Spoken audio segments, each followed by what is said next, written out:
ආයුබෝවන් පෙරුවන් සරණයි දරුවනේ. අද අපි සූදානම් වෙන්නේ පුරාතන ගද්‍ය සංග්‍රහයේ එන චුල්ල ධනුද්දර කියන ජාතක කතාව පිළිබඳව සාකච්ඡා කරන්නට.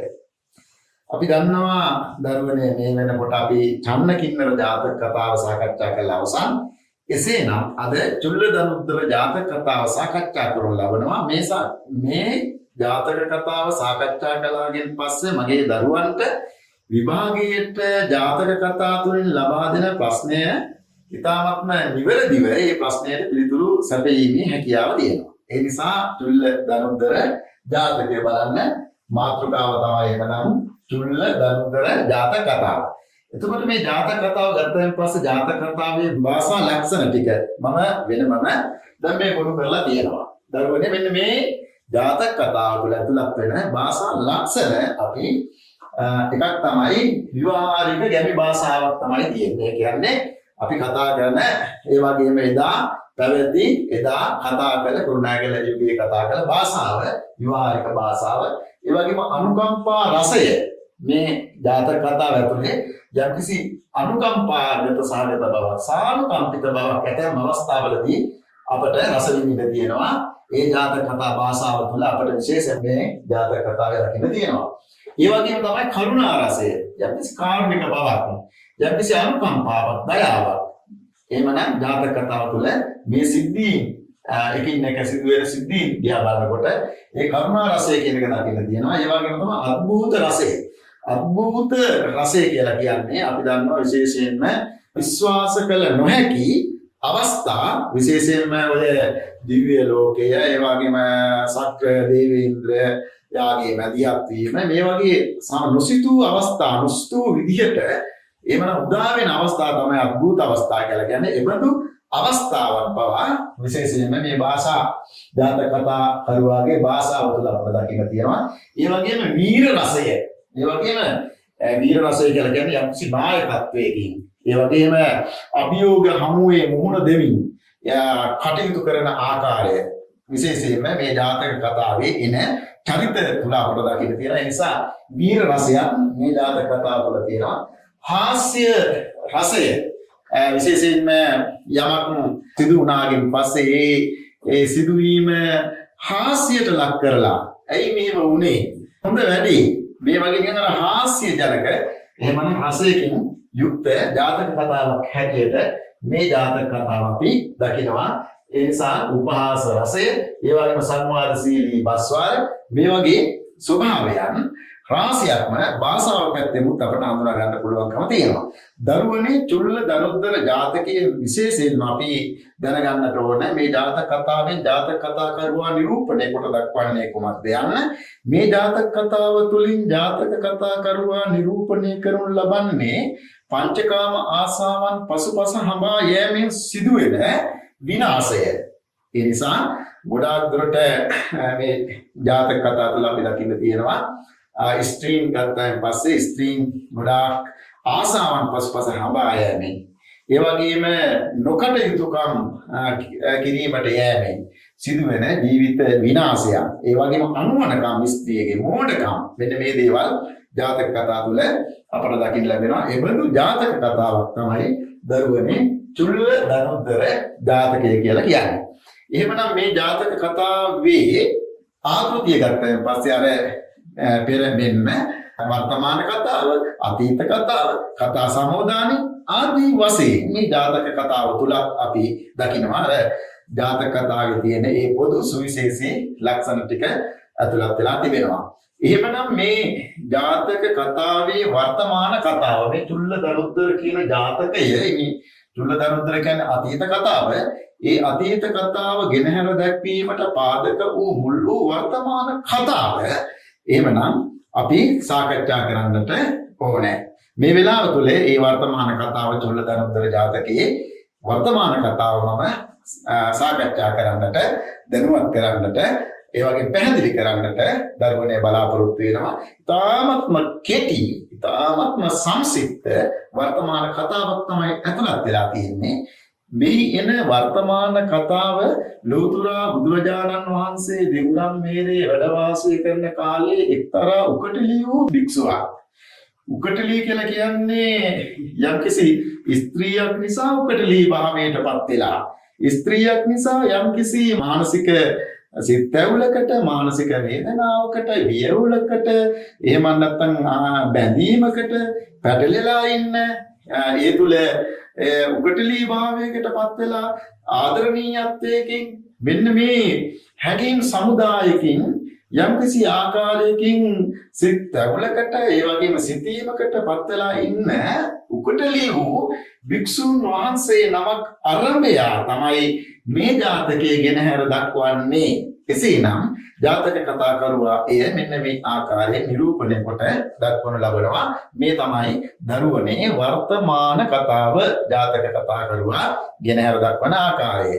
තවද සරණාගත වජ්‍ර පංජර වූ තිලෝ ගුරු බුදුරජාණන් වහන්සේ ජේතවනාරාමයේ වැඩ වසන සමයේ එක් ස්ත්‍රියක කෙරේ උකටලී වූ භික්ෂු කෙනෙකුන් වහන්සේ අරඹයා මේ ජාතකය වදාළසේක.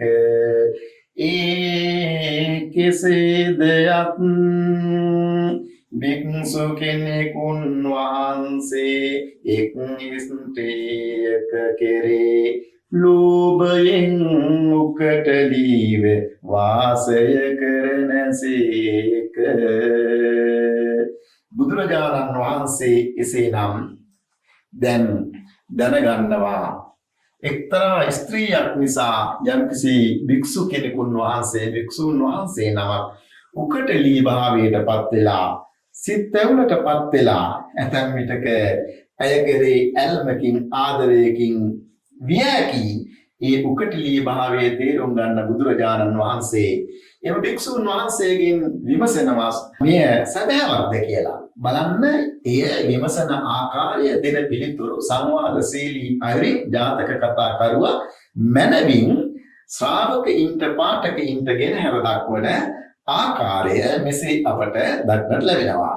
සැබෑදමාන තායි ස්ත්‍රියක කෙරේ ලෝභයෙන් වාසය කරන්නේද? සැබෑව ස්වාමීනි මේ ස්ත්‍රිය කරේ ලෝභ කළේ තොප දැන් මතු නොවේ. පළමුත් මුතුමුතොපට අනර්ථව සිටියෝ වේද? ඒ කෙසේද යත් ආරාධිත සරුවඥයන් වහන්සේ ඉක්ුත් වන්දක්වා වදාළසේක. දැන් මේ වෙලාවේ බුදුරජාණන් වහන්සේ විස්තර කරනවා, පැහැදිලි කරනවා මේ ස්ත්‍රිය මීට පෙරත් ඔබට අනර්ථකාරීවයි සිටියේ. ඔබට අනර්ථකාරීව සිටියේ. දැන් බුදුරජාණන් වහන්සේ තේරුම් ගන්නවා දැන් මේ ස්ත්‍රිය නිසා තමයි මේ භික්ෂුන් වහන්සේ මේ තරම් එසේනම් උකටලී භාවයකටපත් වෙලා ඉන්නේ. ඒ දැනගන්නා බුදුරජාණන් වහන්සේ දැන් පැහැදිලි කරනවා ඔබ මීට පෙර ආත්මයේ මේ ස්ත්‍රිය නිසාම එහෙමනම් මේ ස්ත්‍රියගෙන් සිදු වූයේ ඔබට මහා අනර්ථ දෙයක්, අනර්ථකාරී දෙයක්. දැන් එහෙමනම් මෙන්න මේ කතා වස්තුව, ඒ ඈත අතීත කතා වස්තුව භවයෙන් වැසිලා තියෙන්නේ. ඒ භවයෙන් වැසිලා තියෙන කතාව එසේනම් සර්වඥන් වහන්සේට ආරාධනා කරනවා ගෙනහැර දක්වන හැටියට. දැන් ලෝතර බුදුරජාණන් වහන්සේ සෝදානම් එම අතීත කතාව ගෙනහැර දැක්වීමට. අතීත කතාව තමයි දරුවනේ මේ චුල්ල දනුද්දර ජාතකයේ තුල ඇතුළත් වෙලා තියෙන්නේ. එතකොට අතීත කතාව තුල අපි දන්නවා බරණැස් නුවර, ගන්ධාර කියන ප්‍රදේශයේ තක්ෂිලා කියන නුවර දිසාපාමොක් ආචාර්යවරයා තමයි ප්‍රධානිය හැටියට ගුරුවරයා හැටියට කටයුතු සිදු කරන්නේ. එතකොට දිසාපාමොක් ආචාර්යවරයා ළඟට මේ වෙනකොට බ්‍රාහ්මණ කුමාරයෙක් ඉගෙන ගන්න යන ආකාරය අපට මේ ජාතක කතාව තුළ දකින්නට තියෙනවා. එහෙම දිසාපාමොක් ආචාර්යවරයා ළඟට යන මේ දනුද්දර කියන කුමාරයා ඉතාමත්ම හොඳට ලස්සනට ශිල්ප ශාස්ත්‍ර හදාරනු ලබනවා. අපි දන්නවා එදා ඉගෙන ගන්න තිබුණ ශිල්ප ශාස්ත්‍ර තමයි කඩු ශිල්ප, ධනු ශිල්ප, හස්ත ශිල්ප, ජ්‍යොතිෂ ශාස්ත්‍ර, සංගීත, සාහිත්‍ය මේවා තමයි ඉගෙන ගන්න තිබුණේ. හැබැයි එසේනම් දිසාපාමොක් ආචාර්යවරයා ළඟට යන චුල්ලදනුද්දර කුමාරයා මේ වෙනකොට ඉතාමත්ම හොඳින් කඩු ශිල්ප, ධනු ශිල්ප, හස්ත ශිල්ප මේ සියලු ශිල්ප ඉතාමත්ම මැනවින් ගුරුවරයාගෙන් දිසාපාමොක් ආචාර්යවරයාගෙන් ඉගෙන ගන්නවා. එලෙස ඉගෙන ගත්තකින් පස්සේ විශේෂයෙන්ම අපි දකිනවා චුල්ල කුමාරයාට දැන් තව උපාධි නාමයක් ලබා දෙනවා. ඒ ලබලා දෙන නාමය තමයි ශිල්ප ශාස්ත්‍ර මුදින් ඉගෙන ගත්ත නිසා, මුදින් ප්‍රගුණ කළ නිසා දනුද්දර කියන උපාධි නාමය ලබලා දෙනවා. දැන් මේ චුල්ල කුමාරයා චුල්ල දනුද්දර කියන නාමය තමයි එහෙමනම් මේ වෙනකොට මේ නාමයෙන් තමයි කටයුතු කරන්නේ. එනිසා චුල්ල දනුද්දර කියන උපාධි නාමය ලබලා දීලා ගුරුතුමා දිසාපාමොක් ආචාර්යවරයා තමන්ගේ වැඩිමහලු දියණියට ඔහුට විවාහ කරලා දෙන ආකාරය අපට විශේෂයෙන්ම මේ ජාතක කතාව තුළ දක්නට ලැබෙනවා. ජාතක කතා කරුවා එම නම ලබා දෙන ආකාරයේ ජාතක කතාවේ මෙන්න මේ ආකාරයට සටහන් කරලා අතුලත් කොට තිබෙනවා. චුල්ල දනුද්දර කුමාරයෝයි නම් තමුහ. එසේනම් ඔය විදිහට චුල්ල දනුද්දර කියන නම තියලා ඒ වගේම දියණිය විවාහ කරලා දෙනවා. එලෙස දියණිය විවාහ කරලා දුන්නායින් පස්සේ මේ අය චුල්ල දනුද්දර කුමාරයා මේ දියණිය සමග තමන්ගේ ගම රට බලා පිටත් වෙනවා. හැබැයි මේ පිටත් වෙන්නේ මහා වනාන්තරයක් මැද්දේ. මේ මහා වනාන්තරයක් මැද්දෙන් එනකොට චුල්ල දනුද්දර කුමාරයා දකින ත්‍රිවිධ ගලිත මහා හස්ති රාජේ, ඒ කියන්නේ තුන් තැනකින් මද වැහෙන හස්ති රාජේ. එසේනම් කුමාරයා එන මාර්ගය අභියසට එන ආකාරයේ දකින කුමාරයා තමන්ගේ කරේ තියෙන ඊතල මිටියෙන් ඊතලයක් අරගෙන දුන්නෙන් විදලා මේ හස්ති රාජයා මරණයටපත් කරනවා. දැන් බලන්න හස්ති රාජයා මරණයටපත් කළා. එසේනම් නොබියව ඉදිරියට ගමන් කරන ආකාරය. ඒ වගේම අර දිසාපාමොක් ආචාර්යවරයාගෙන් ශිල්ප ශාස්ත්‍ර මැනවින් ඉගෙන ගන්නු ලැබුවා. ඒ නිසා කාටවත් කිසිවෙකුට බය නැතුව නොබියව ඔහුට කටයුතු කිරීමේ අභිමානය, ධෛර්යය, ශක්තිය ඇති ආකාරය අපට මේ තුල දක්නට ලැබෙනවා. දැන් මේ වෙනකොට මේ කුමාරයා චුල්ල දනුද්දර කුමාරයා කුමරිය සමග එසේනම් තවත් වනාන්තරයකට පැමිණෙන බව ජාතක කතා කරුවා දක්වනවා. ඒ විදිහට එනකොට දකින්නවා සොර කණ්ඩායමක්. ඒ කියන්නේ මේ සොර කණ්ඩායමේ සොරු ඉන්නවා සමස්ත සොරු 500ක්.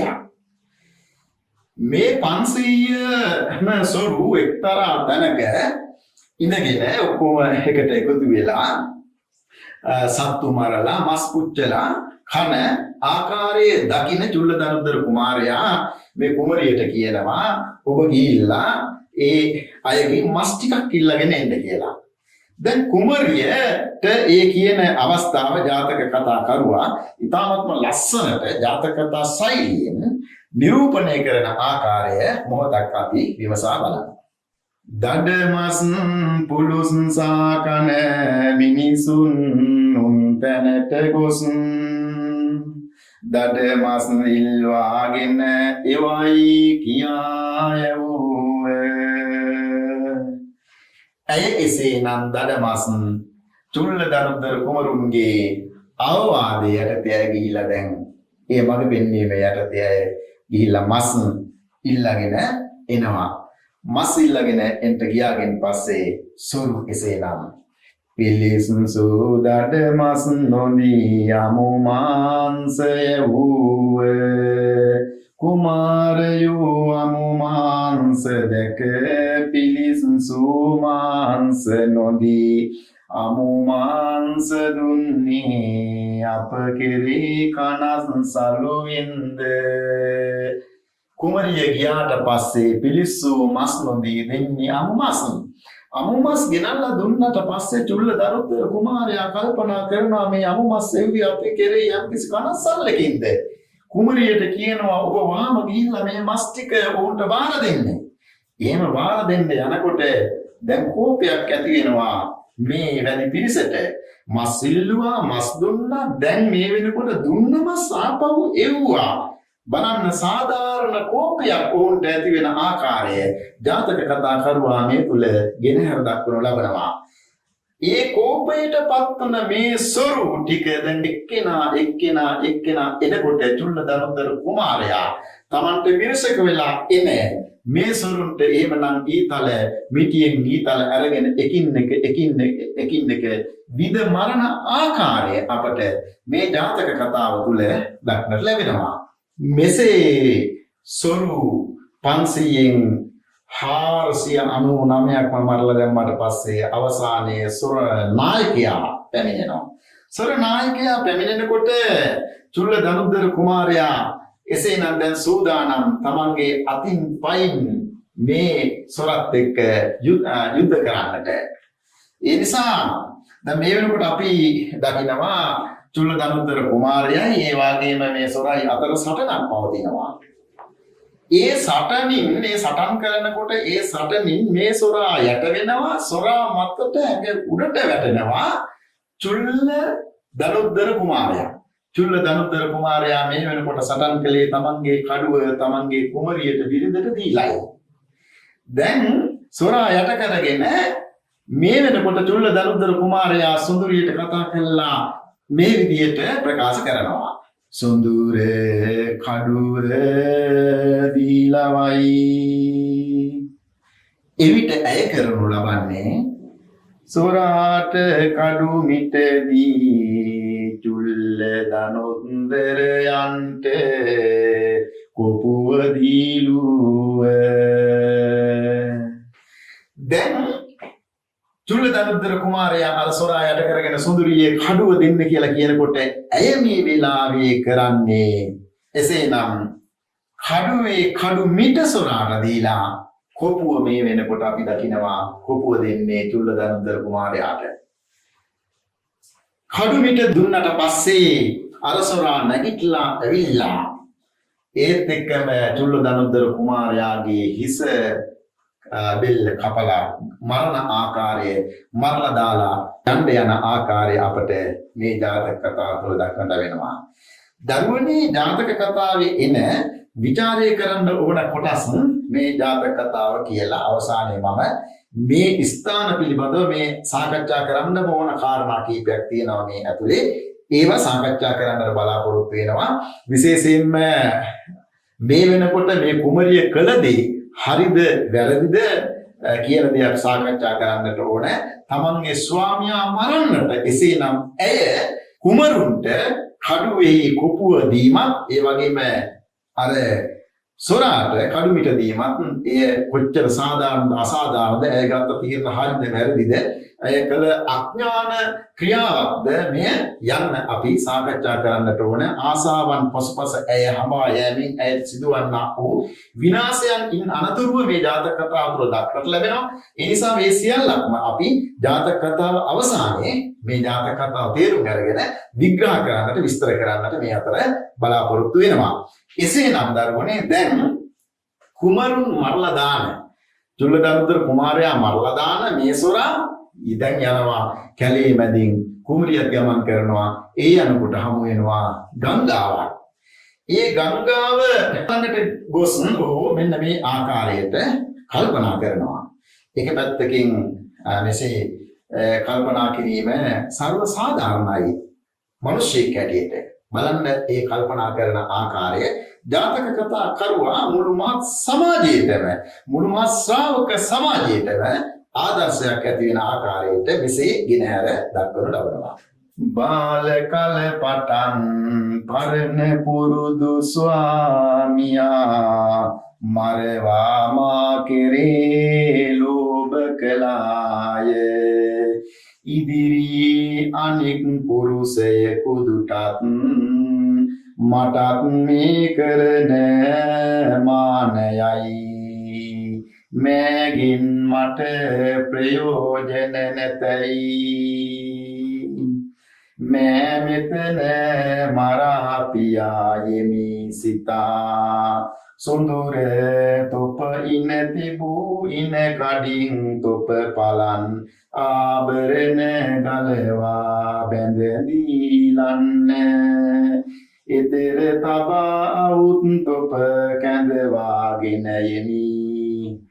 බලන්න ඔහු සිතන ආකාරය ඉතාමත්ම සාර්ථක අයුරින් චෛත්‍ය නිරූපණය, චිත්ත චෛතසික නිරූපණය ජාතක කතා කරුවා ගෙනහැර දක්වන ආකාරය.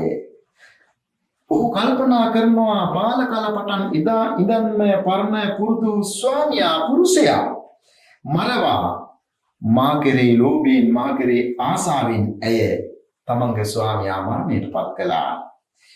ඉදිරියේ වෙනත් පුරුෂයෙකු දුටු කල ඇය ඔහුට කළ දේ මටත් කරන බව නියතයි, නොඅනුමානයි. ඒ වගේම මේ වගේ අනුවණකම් කරන, මෝඩකම් කරන, ඒ වගේම ආසාවන් පසුපස හඹා යමින් කටයුතු සිද්ධ කරන ස්ත්‍රීන්ගෙන් මට ඇති ප්‍රයෝජනය කුමක්ද? බලන්න ඔහු සිතන ආකාරයේ කෙතරම් සාධාරණද? මේ සිදුවීමත් එක්ක ඔහුට අනාගත බියක් ඇති වෙනවා. ඒ බිය තුළ ඔහු කල්පනා කරන ආකාරය මේව මරලා දාන්නට ඕනේ. මේ වගේ ස්ත්‍රීන් වැඩක් නැහැ. මේ වගේ ස්ත්‍රීන් චපලයි. මේ වගේ ස්ත්‍රීන් විශ්වාස කරන්න බෑ. මේ වගේ ස්ත්‍රීන් එක්ක වාසය කරන්න බෑ. බලන්න ඔහු සිතන ආකාරය.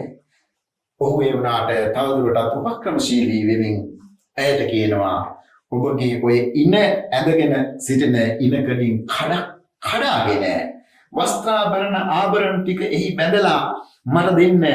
මේ ගංගාවෙන් එහාට ගිහිල්ලා ගංගාවෙන් එතර තියලා මම ඇවිදින් ඔබව එක් කරගෙන යන්නම් කියලා ඇයට යම්කිසි ආකාරයකින් ඇය මුලා කරමින් මේ සොරා කටයුතු කරන ආකාරය, ඇගේ ආභරණ ගැනීමට ක්‍රියා කරන ආකාරය අපට මේ තුල දක්වන්න ලැබෙනවා. ඇය කරුණ ලබන්නේ එසේනම් අර ඉනකඩින් කඩලා ආභරණ සියල්ලක්ම එහි බැඳලා ඔහුට දෙනවා.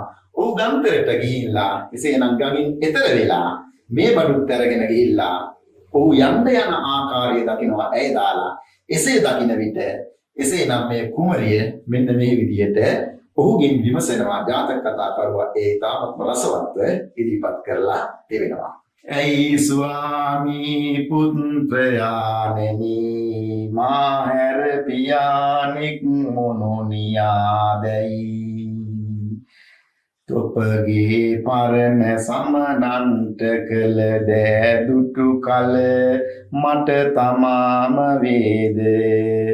තිගින් මට ප්‍රයෝජන නැත. දැන් බලන්න ඇයි ස්වාමී පුත්‍රයාණෙනි මා හැර පියා මේ ඔබට යන්න පුළුවන්ද? ඇය සිතන ක්‍රමය ඒ තොපගේ පරණ සමනන්ට කියලා කියන්නේ ස්වාමියාට කළ දෑ දුටු කල මට තමාම වේද. මට මම විතරයි. ඔබ ගැන මට විශ්වාස කරන්න බෑ. උඹලා වගේ ස්ත්‍රීන් හරි චපලයි. බලන්න ඒ සිතන ආකාරය. ඔබ මට විශ්වාස කරන්න බෑ. තිගින් මට ඒ නිසා ප්‍රයෝජනයක් නැතයි කියන ඔහු මේ සොරා ඇය දාලා යනවා. ඇය වනාන්තරයේ තනි වෙනවා. ඇය වනාන්තරයේ තනි වෙනකොට සක්‍ර දේවේන්ද්‍රයා දැන් මේ සියල්ලක්ම බලාගෙන ඉන්නවා. සක්‍ර දේවේන්ද්‍රයා මේ සියල්ලක්ම බලාගෙන ඉන්නකොට සක්‍ර දේවේන්ද්‍රයා දකිනවා ඇයට සිදු වුණ සිදුවීම. එක සිදුවීමක් තමයි තමන්ට සරණ පාවා ගත්ත තමන්ගේ ස්වාමියා මරන්නට තවත් ස්වාමියෙකුට ලෝභකම් කරලා ඇය ඒකලා. ඒ ස්වාමියාත් ඇය අතහැරලා දැම්මා. මේ සිදුවීම දකින සක්‍ර දේවේන්ද්‍රයා දැන් කල්පනා කරනවා ඇය මේ සීමකටපත් කරන්නට ඕන කියලා.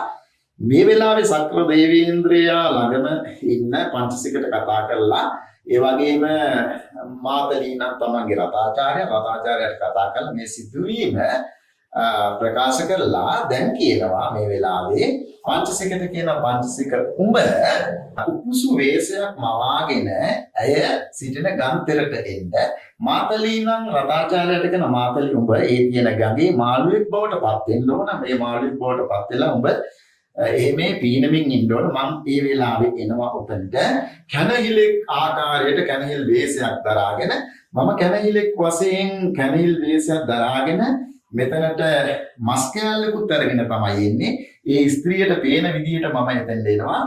එතකොට උකුස්සට කියනවා ඔබත් ඒ වෙලාවේ ඒ ආසන්නයේ ඇයට පේන්න සැරිසරමින් ආකාශයේ පියාසර කර කර ඉන්න.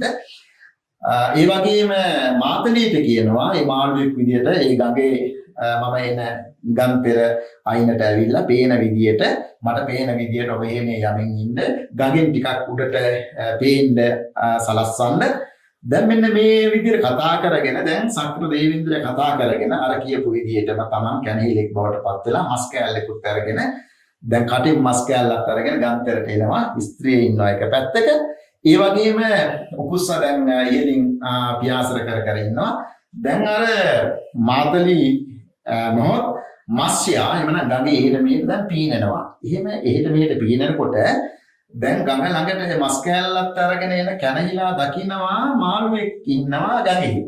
මස් කෑල්ල අතහැරලා එතනම යනවා දැන් ගඟට අර මාළුවා අල්ලන්න. මාළුවා අල්ලන්න යනකොට මාළුවා ටිකින් ටික අර සක්‍ර දේවේන්ද්‍ර කියපු විදිහට ඈතට යනවා මස් කෑල්ල මාළුවා එහෙට යනකොට මාළුවා අල්ල ගන්න බැරි වෙනවා. උකුස්සා ඇවිල්ලා මස් කෑල්ල බැහැගෙන යන්න යනවා. දැන් මොකද වුනේ මේදී අපි දකිනවා කැනහිලාට මසුත් නැති වුණා මාළුත් නැති වුණා එතකොට මේ අවස්ථාව ඉතාමත්ම රසවත් අවස්ථාවක් චිත්ත රූප මතුවන අවස්ථාවක් හැටියට ජාතක කතාව තුළ විශේෂයෙන්ම කතා රසය වැඩි දියුණු කළ අවස්ථාවක් හැටියට අපිට මේ අවස්ථාව එක පැත්තකින් දකින්න තියෙනවා දැන් මේක බලාගෙන ඉන්න ස්ත්‍රිය දැන් මේ ස්ත්‍රිය බලාගෙන ඉන්නේ අනේ ඇයට තේරෙනවා මේ කැනහිලාට මසුත් නැති වුණා මාළුත් නැති වුණා. ඇයට hina යනවා. ඒක හාස්‍යජනකයි. ඒ hina යන එක පැත්තෙන් හාස්‍යජනක අවස්ථාවක් ජාතක කතා කරලා දක්වන. එසේ සිනාසනකොට සක්‍ර දේවේන්ද්‍රයා අහනවා ඇගින් මෙන්න මේ විදියට ප්‍රශ්නයක්. මෙතන නැටීමක් ගී කීමක් කෙලි නළුවක් නැතිව මාත් කොට අස්තානයේ සිනාසුනේ කුමට දැයි දැන් බලන්න මෙතන නැටීමක් ගැයීමක් වැයීමක් මේ කිසිම දෙයක් නැතුව දැන් සක්‍රය ආනවා මේ කණිලා තමයි ඉන්නේ සක්‍ර දේවේන්ද්‍රෝනේ ආනවා ඔබ නිකන් සිනාසුනියයි මෙතන නැටුමක් නැහැ ගැයීමක් නැහැ වැයීමක් නැහැ නිකන් විනාවුනියයි කියලා දැන් මේ වෙලාවේ ඇගින් විමසනවා එතකොට ඇය මේ වගේ පිළිතුරක් දෙනවා බලන්න ජාතක කතා කරුවා අර අවස්ථා එකින් එක ලස්සනට තමන්ගේ ස්වකීය කතාව තුළ ඒ පෙළගස්සලා තියෙන ආකාරය කොච්චර රසවත්ද යන්න මේ තුලින් අපිට පැහැදිලි වෙනවා ඇය දෙන මේ පිළිතුර බලන්න කොච්චර ලස්සනයිද තොප කටින් දැගෙන මාංශ කැටිය මත්ස්‍යා කමි කටින් දමා මත්ස්‍යා දැගන්ට ගිය කලට මාංශ කැටිය උකුසු දැගත මත්ස්‍යාදියට පැන පීය මෙය දැක සිනාසීමි දැන් කැලිලාට කියනවා මේ ස්ත්‍රිය ඔබ කටින් දැහැගෙන ආව මේ මාංශ කැටිය මස්යා මාළුවා කන්න ඕන කියලා අතහැරලා දාලා ඔබ ගන්තරට ගියා මාළුවා අල්ලන්න හැබැයි ඔබ එනවා දැක්ක මස්යා ඈතට පීනගෙන ගියා ඔබට ඔබේ කටේ තිබුණ මස් කෑල්ල අතහැරලා දාපු මස් කෑල්ල උකුස්සා බෑගෙන ගියා. මේක දැක්කයන් පස්සේ මට සිනා ගියා කියලා ඇය මේ වෙලාවේ ප්‍රකාශ කරනවා. එසේනම් ජාතක කතා කරුවා ඉතාමත්ම සරලව සමුද්‍ර පාඨකයින්ට දැනෙන හැකින අයුරින් මේ ජාතක කතාව ඉදිරිපත් කරන ආකාරය ඉතාමත්ම රසවත් අපට ජාතක කතාව විශේෂයෙන්ම දකින්නට තියෙනවා. ඒ වගේම ඇය මේ විදිහට සක්‍ර දේවේන්ද්‍රයාට පිළිතුරු දුන්නාගෙන් පස්සේ සක්‍ර දේවේන්ද්‍රයාට අවශ්‍ය කරන්නේ ඇයට යම්කිසි උපදේශයක් දෙන්න. සක්‍ර දේවේන්ද්‍ර දෙව්ලොව සිට මේ ආකාරයට සල්සුම් සහගතව ආවේ මාතලීටත් කතා කරගෙන ඒ වගේම පංචසිකටත් කතා කරගෙන මේ ආවේ විශේෂයෙන්ම අපි දන්නවා ඇයට යම්කිසි උපදේශයක් ඇය කළ අනුගුණකම ඇයට පැහැදිලි කරලා දෙන්න ඇය කළ නොමනා ක්‍රියාව අකටයුත්ත ඇයට පැහැදිලි කරලා දෙන්න. ඒ නිසා සක්‍ර දේවේන්ද්‍රයා ඇයට උපදෙස් ලබා දෙන ආකාරය අපට ජාතක කතාව තුළ ඊළඟට දක්නට ලැබෙනවා. තොප මට සිනාසෙන්ට කාරණාකින්ද දැන් ඔබ මට සිනාසුනේ ඇයි කියලා එකෙන් අහනවා. එහෙම අහලා මෙසේ කැනහිලා දැන් ප්‍රකාශ කරන මේ සක්‍ර දේවේන්ද්‍රයා තොපගේ පළමු පිසවා කෑ සමුණනුත් නැතිව උබය බ්‍රස්න්ටව හිඳිනා තෙපි මට නින්දා කියා සිනාසෙන්නේ දැයි. දැන් අහනවා ඔබ මට සිනාසෙන්නේ ඇයි?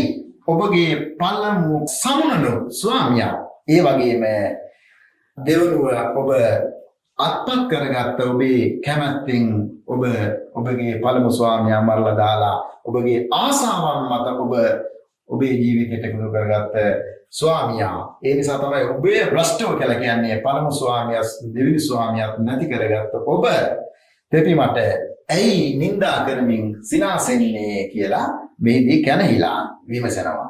බලන්න මේ පෙළගැස්ම ඉතාමත්ම ලස්සනට එකින් එක සෞහෘද පාඨකයින්ට යම්කිසි රසයක් යම්කිසි වින්දනයක් ඇති වෙන ආකාරයට කතාව සරලව තේරුම් ගත හැකි ආකාරයට ඉදිරිපත් කරන ආකාරය මේ තුල අපට රසවත්ව දක්නට ලැබෙනවා. සිනාසෙන්නේ හැයිද යනුවෙන් කියමින් සක්‍රයා මේදී ඇය නින්දාවට භාජනය කරනු ලබනවා.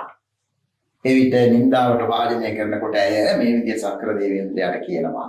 ඇයට සිදුවන සිදුවීම ඒ කියන ආකාරයේ ජාතක කතා කරුවා මෙසේ නිරූපණය කොට දක්වනවා. නොකොට යුත් කොට දුකට පැමිණියෙමි ඉනිබ්බේ පතිවෘතා ධර්මය විනා මෙසේ වූ දෙයක් නොකරමි.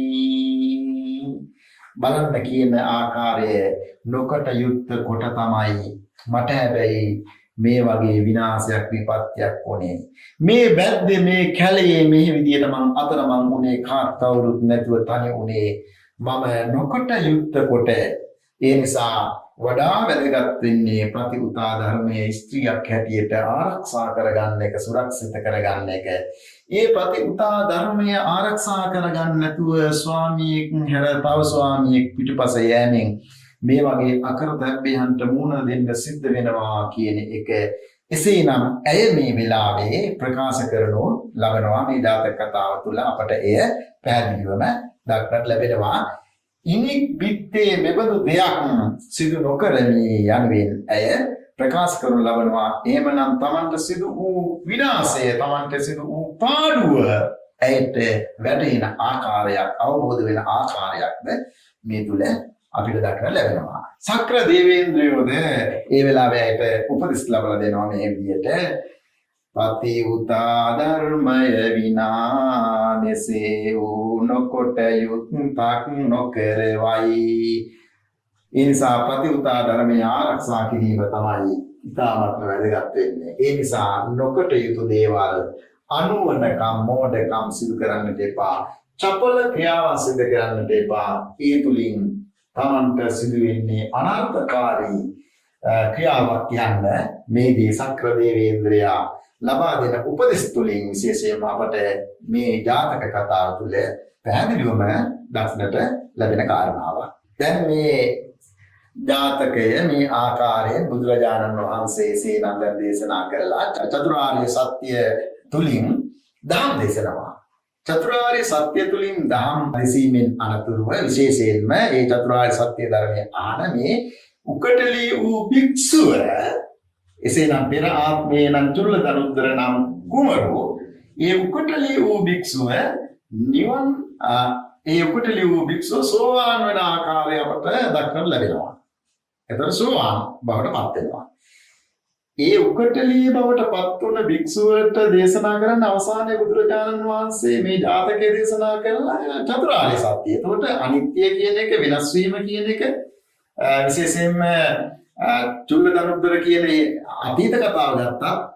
ඒ වෙනස් වීම කියන එක මේ භික්ෂුවට තේරුම් ගන්න පුළුවන් Tamanට එසේනම් ස්වාමි දියණිය පවා ඔහු හැර ගිය ආකාරය ඔහුගේ ජීවිතය මරණයට පත් කරන්න කටයුතු කරපු ආකාරය අතීත කතාව තුළ දැන් පැහැදිලි. Tamanගේ ස්වාමි දියණිය පවා Taman අතරලා යනවා. ඒ වගේම දැන් අනර්ථකාරීව ඒ ස්ත්‍රියව තමයි මේ ආත්මෙත් ඉන්නේ. එතකොට තේරුම් ගන්න ඇති අනිත්‍යයි. ඒ වගේම දුක කියන එක පැමිණෙනවා. ඒ වගේම අනිත්‍යයි දුකයි.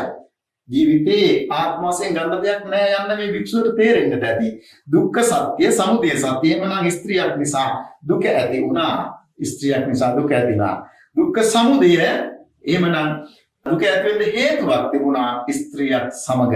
එමනම් සිතුවිලි උපදවා ගැනීම. දුක්ඛ සත්‍ය, දුක්ඛ සමුදය සත්‍ය, දුක්ඛ නිරෝධ සත්‍ය. එහෙමනම් දුකට හේතුව කුමක්ද යන්න තේරුම් ගත්තා. දුක්ඛ සත්‍ය, දුක්ඛ සමුදය සත්‍ය, දුක්ඛ නිරෝධ සත්‍ය, දුක්ඛ නිරෝධ ගාමිනී පටිපදා මාර්ගයේ බුදුරජාණන් වහන්සේගේ දහම් මඟ ඒ සදා ඉවහල් කරගත්තා. ඒ නිසා මේ උකටලීව සිටිය භික්ෂුවට හැකියාව ලැබුණා. එසේනම් අපිට පේන්න තියෙනවා සෝවාන් ඵලයට පත්වන්නට ඒ ඔස්සේ නිවන් ලබන්නට. ඒ නිසා බුදුරජාණන් වහන්සේ මේ කතාව දේශනා කළ අවසානයේ පූර්වාපර සංදි ගැලපීම හෙවත් කතා සමෝදානය සිදු කරනු ලබනවා.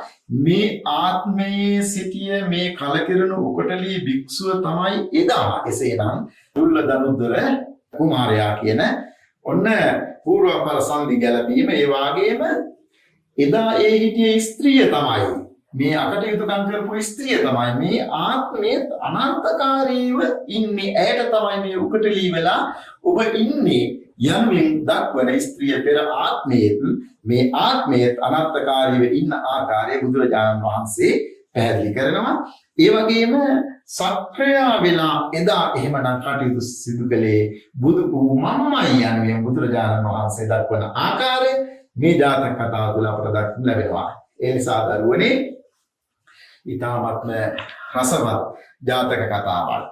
මේ ජාතක කතාව තුළින් ජාතක කතා කරුවා විශේෂයෙන්ම ස්ත්‍රියගේ තියෙන දුෂ්ට ගතිගුණ, ඒ වගේම චපල ගතිගුණ, අනුවණකම් කිරීමෙන් සිදුවන ජීවිත විනාශය මේ ජාතක කතාව තුළින් විශේෂයෙන්ම ගෙනහැර දක්වනවා.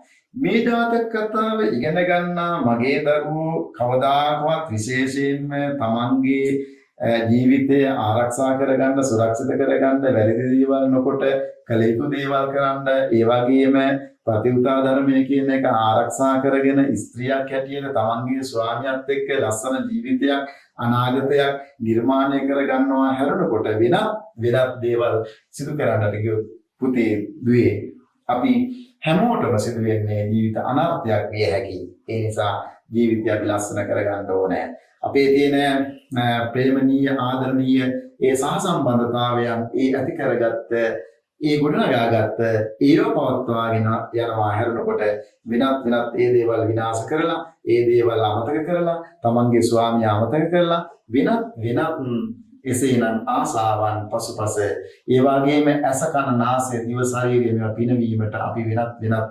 නුසුදුසු අයුරින් අපි කරන්නට ගියොත් සමහරක් විටක බොහෝ අකර්තව්‍ය වලට ජීවිත විනාශයන්ට පත් වෙන්නට පුළුවන්කම තියෙනවා. අර අතීත කතාවේ එහෙමනම් ස්ත්‍රියට බලන්න කුමක්ද සිදුුනේ? දිසාපාමොක් ආචාර්යවරයාගේ දියණිය වුණත් පළමු ස්වාමියා නැති වුණා, දෙවෙනි ස්වාමියා නැති වුණා. ඒ නිසා මේවා අපි ආදර්ශයට අරගෙන අපේ ජීවිත අපි සමාජීය වශයෙන් ගොඩනගා ගන්නට ඕන. ඒ නිසා මේ කතාවන් දරුවනේ අදටත් වළංගුයි, හෙටත් වළංගුයි, අනාගතයටත් වළංගුයි. යුගයෙන් යුගයේ ගමන් කරන සදාතනික ආදර්ශගත හැකි කතා කලාවක් බවට ජාතක කතා පත්වන්නේ මෙන්න මේ නිසා. එසේනම් අදත් සිංහල හාමුදුරුවෝ YouTube channel අපි සමුගන්නට සූදානම් වෙනවා මේ කතා සවන් දෙන ශ්‍රවණය කරන ඉගෙන ගන්න මගේ දූ දරුවන් විශේෂයෙන්ම මේ කොරෝනා වෛරස් වසංගත කාලයක් යටතේ පාසල් වැසී තියෙන මොහොතකයි මේ පාඩම් නැවතත් ආරම්භ කරලා අරගෙන එන්නේ. ඒ නිසා මේ පාඩම් බොහෝ දරුවන්ට ඉගෙන කියා ගන්න ෂෙයා කරලා කටයුතු කරන්න. මගේ දරුවන් සියලු දෙනාටම ඒ වගේම YouTube channel එකේ රැඳෙන්න හිතවතුන් ගුරුවරු හැම දිනාටම සුබ පතමින් ආශිර්වාද කරමින් නිදුක් නිරෝගී සම්පන්නිය වෛරස් කාලය තුල මම සියලු දෙනාටම නිදුක් නිරෝගී සම්පන්නිය ප්‍රාර්ථනා කරමින් අද සමු ගන්නවා. එසේනම් සියලු දෙනාටම සම්මා සම්බුදු සරණයි.